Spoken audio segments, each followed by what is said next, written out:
Hello বন্ধুরা, আজকে আমরা জানবো সিআইডি ইন্সপেক্টর অভিজিতের জীবন কাহিনী।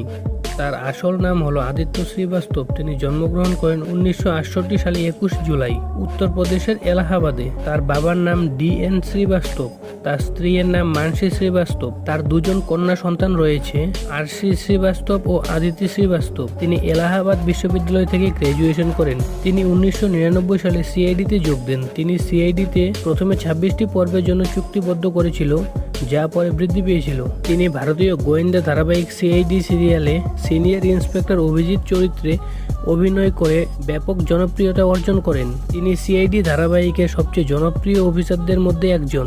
বর্তমানে তার বয়স রয়েছে 56 বছর। তিনি প্রত্যেকটা এপিসোডের জন্য 80,000 টাকা পারিশ্রমিক নিয়ে থাকেন।